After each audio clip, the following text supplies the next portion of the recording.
St. Patty's Day or not, this corned beef and cabbage sausage has got me feeling pretty lucky.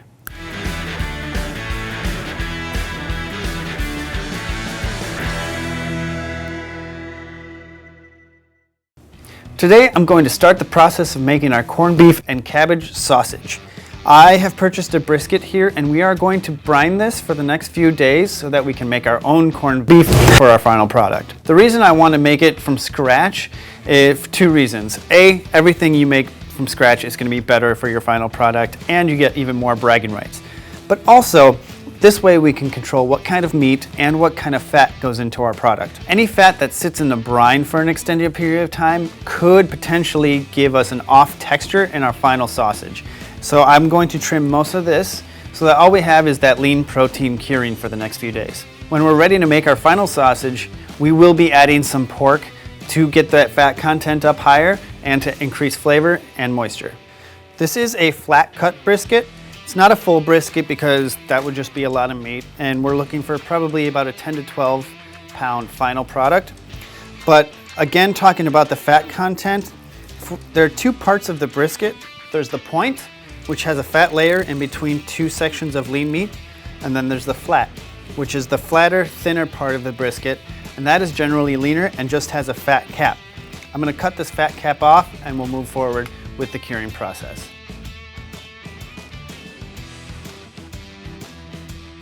So I'm going to take as much off as I can right now.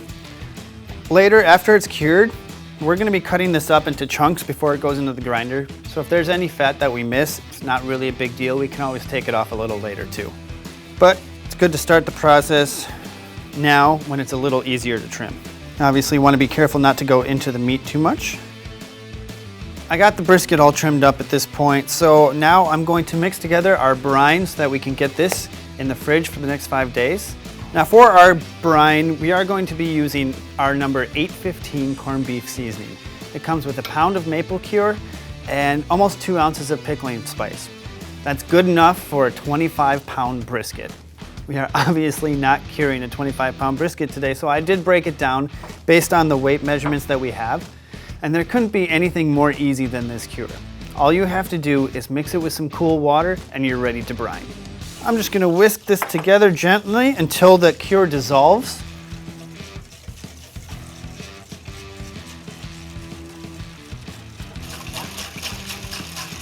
Rock and roll, I'm ready. I have a brine bag ready. If you don't have access to a bag this size that is suitable to hold that much liquid, you can use a plastic container or a glass container. Only thing I would suggest is putting some weight on top so that the beef is submerged in the brine for the extent of the brining period. We'll try and neatly get this in here, and that actually worked really well. I'm pretty proud of myself for that one. One last mix of our brine, and I'm just going to gently pour that in. So we'll kind of shift that up so we don't lose any liquid, and in we go.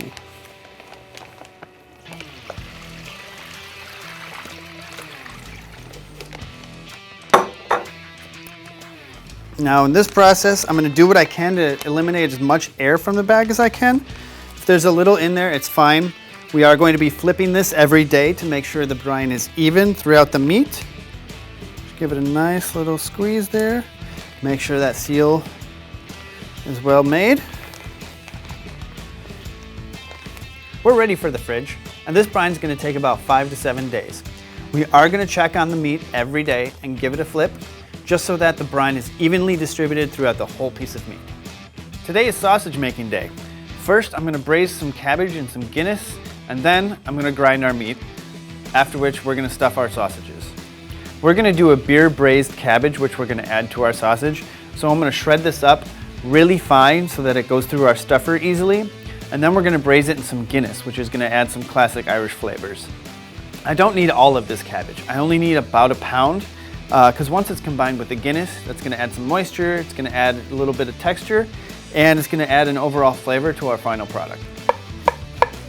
Things to make. And then I'm going to go back and I'm going to chop this, not too fine, but I do want it pretty small for once it gets into the sausage. If we leave it whole shredded, that'll be a potentially weird texture once it gets cooked So we want to break this down as best we can.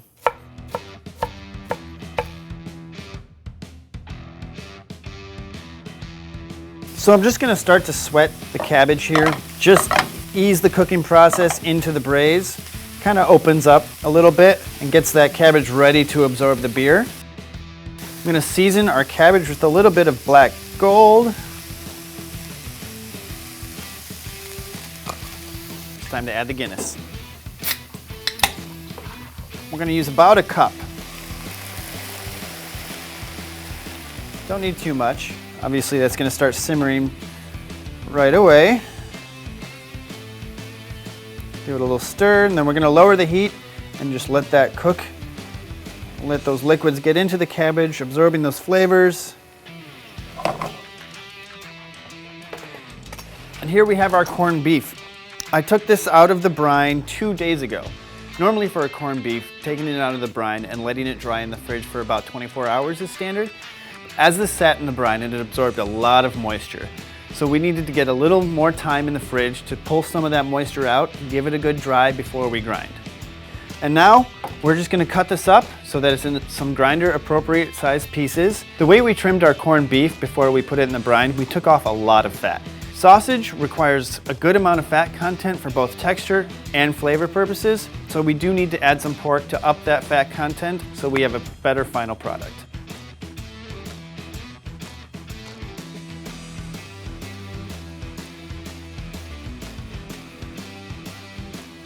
Some added pork, because this is going to have the fat content that we need for our final sausage.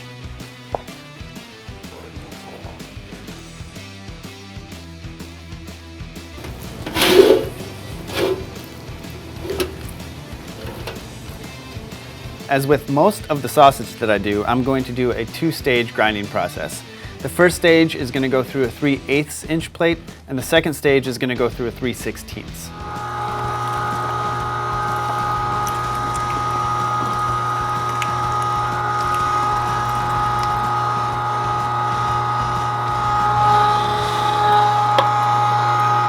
All right, let's go with the second grind.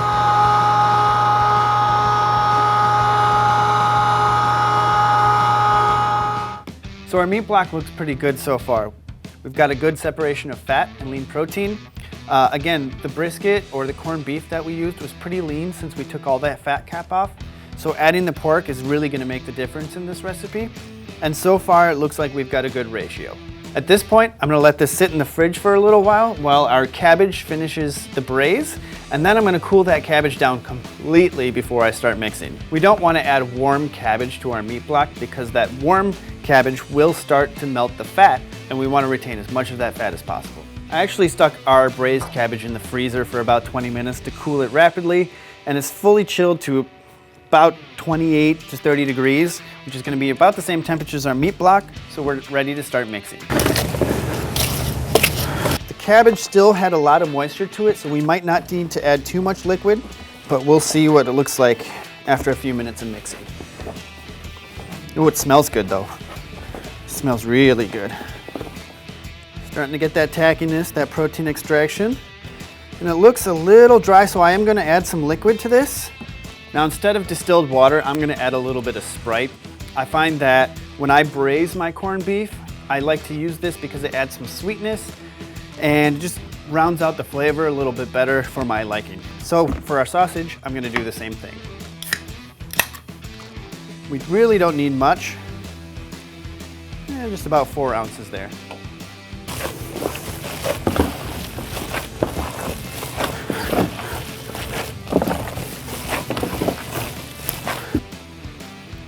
Nice and tacky. And then lastly, before we stuff, we're going to add some high-temp Swiss cheese. I think the Swiss cheese is going to play really well as it is a classic combination to go with corned beef.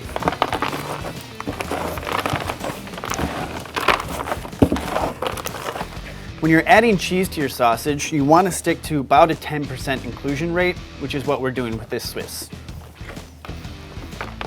We're all mixed, so I'm going to load the stuffer and get the stuffing. For this, I'm going to be using a 35 to 38 millimeter natural hog casing. So it's gonna be a larger sausage, but that's fine. I don't plan on putting this one on a bun. I plan on serving it just on a plate with a little bit of mustard. And we're running some water through the casing as I load it onto the horn. That's gonna rinse it one last time and also lubricate it so it's a little easier to get onto the horn as well.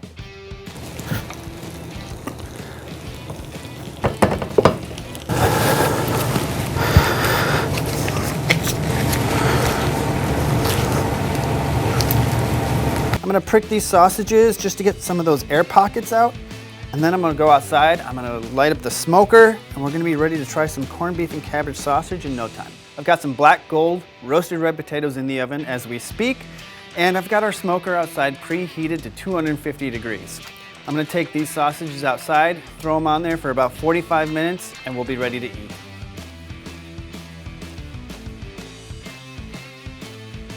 Took about 45-50 minutes on the smoker for our sausage to reach an internal temperature of 155 degrees.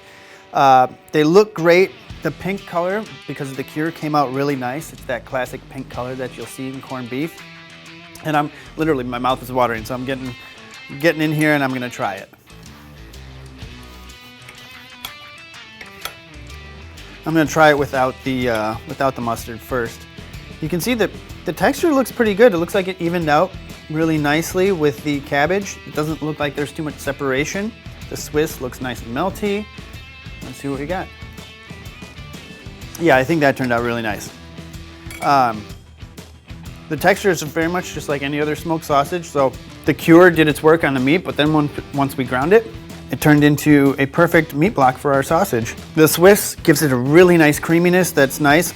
And the bitterness from the Guinness and the braised cabbage plays really well with the sweetness of the corned beef. It's a great combo. I think this is the perfect way to serve it too, with a side of potatoes, some mustard. It's gonna be a really good meal.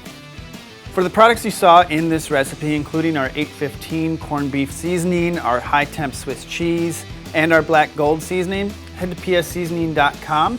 Also, if you liked the video, hit subscribe for more videos just like it. And until next time, I'm Chef Jed. Thanks for watching.